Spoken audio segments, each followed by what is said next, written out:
Maya's stomach growled so loudly during the interview that she was certain the entire room heard it, but she kept smiling, her hands folded neatly in her lap, her eyes bright with hope, pretending that the gnawing emptiness inside her didn't exist. She had learned long ago that hunger was something you could hide if you smiled wide enough. That morning, she had drunk 3 glasses of water to fill the void where breakfast should have been, lunch before that, and dinner the night before.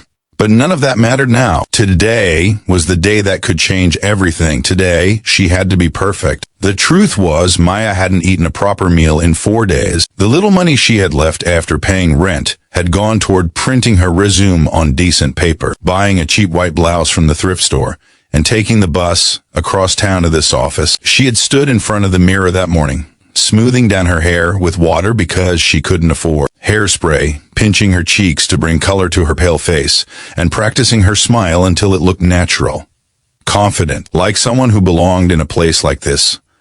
If you believe in the power of hope, in second chances, and in the strength it takes to keep going when everything feels impossible, please take a moment to like this video, share it with someone who needs encouragement today, and subscribe to our channel. Your support means the world, and it helps us bring more stories like Maya's to light.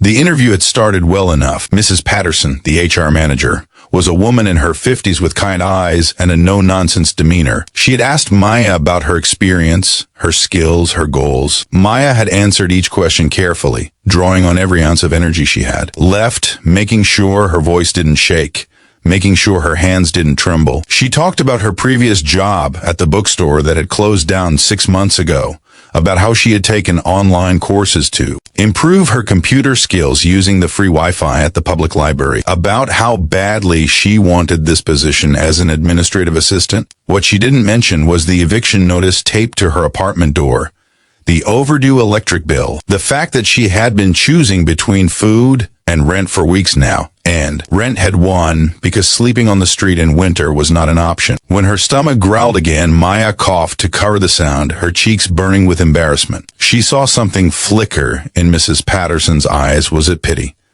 Recognition? Maya couldn't tell, and she didn't want to know. She just kept smiling, kept talking, kept pretending that everything was fine, because that's what you did when you were desperate. You became an actress in your own life, performing the role of someone who had it all together, even when you were falling apart inside. After the interview ended, Mrs. Patterson shook her hand and told her they would be in touch within a week. Maya thanked her, her smile never wavering, and walked out of that office with her head held high. It was only when she reached the street, when she was sure no one from the building could see her, that her shoulders finally sagged. A week. She had to wait a week. And she had exactly $8.37 to her name. The walk to the bus stop felt longer than usual. Maya's legs were weak, her vision slightly blurred at the edges. She knew these signs. Her body was running on empty, burning through whatever reserves it had left. But she couldn't afford to collapse. Not here, not now. She sat on the bench at the bus stop, pulling her thin jacket tighter around her shoulders against the November wind, and tried to think. $8. She could buy a loaf of bread and some peanut butter. That would last her a few days if she was careful. Or she could save it for the bus fare to her next interview if she got another interview.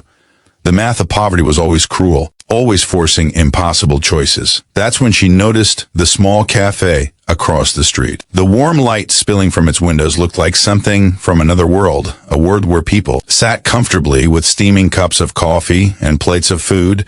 They didn't have to ration. Maya watched as a young couple inside laughed together over their lunch, and something inside her chest tightened painfully. It wasn't jealousy, exactly. It was more like grief for the life she used to have, before her father's medical bills had drained their savings, before he had passed away leaving her alone, before everything had slowly crumbled despite how hard she had fought to hold it together. The bus arrived, and Maya climbed aboard, feeding her precious fare into the machine. She found a seat near the back and closed her eyes, trying to conserve energy. The movement of the bus was almost soothing, and she found herself drifting, remembering better times. Her father teaching her to ride a bike.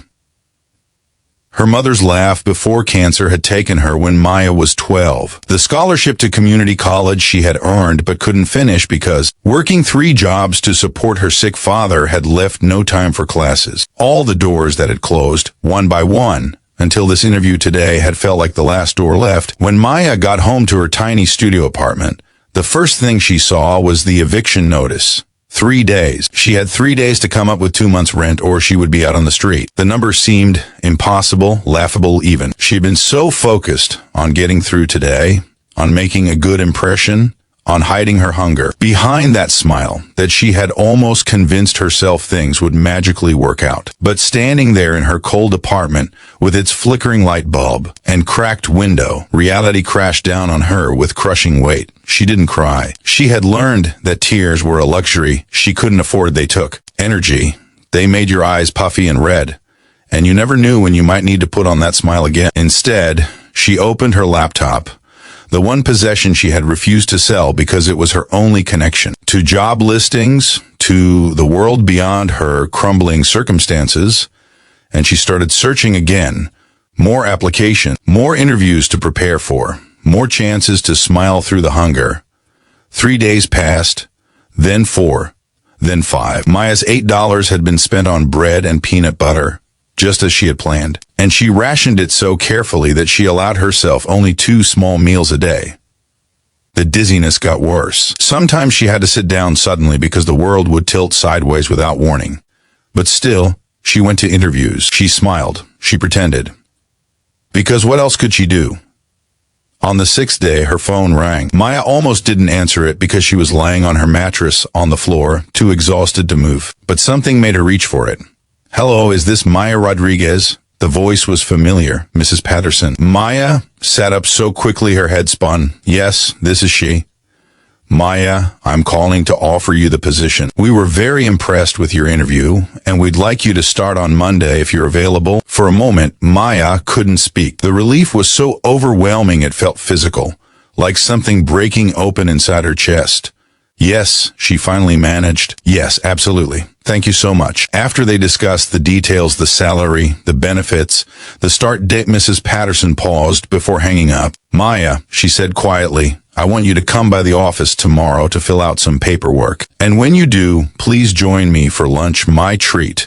I insist. Maya felt tears prick her eyes for the first time in weeks. Thank you, she whispered. The next day, sitting across from Mrs. Patterson in a small restaurant, Maya finally ate a real meal. Soup, a sandwich, a side salad. She tried not to eat too fast, tried to maintain dignity, but Mrs. Patterson seemed to understand without Maya having to say anything. I heard your stomach during the interview, Mrs. Patterson said gently, halfway through the meal. I recognize that sound because I've been exactly where you are. 25 years ago, I interviewed for a job while I hadn't eaten in 3 days. I was a single mother with 2 kids, and I was so desperate that I would have done anything for that chance. Someone gave me that chance, and they also gave me a meal afterward, just like this.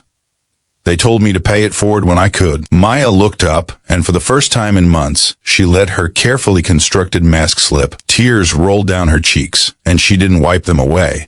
I didn't think anyone could see through the smile, she said. The smile is what made me choose you, Mrs. Patterson replied. Not because you were hiding your struggle, but because despite everything you were going through, you still had the strength to show up and try. That's the kind of person we want on our team. That's the kind of resilience that can't be taught. Maya cried then, really cried, and Mrs. Patterson reached across the table to squeeze her hand. In that moment, Maya understood that she wasn't alone, that her struggle had been seen, truly seen, not with pity but with recognition and respect, that her hunger had not diminished her worth, but had somehow revealed her strength. If this story touched your heart, if it reminded you that hope exists even in the darkest moments, please take a second to like this video and share it with someone who needs to hear it today. And before we end, I want to ask you something. Comment below with one word that describes how this story made you feel. Just one word. Let's create a wave of encouragement together.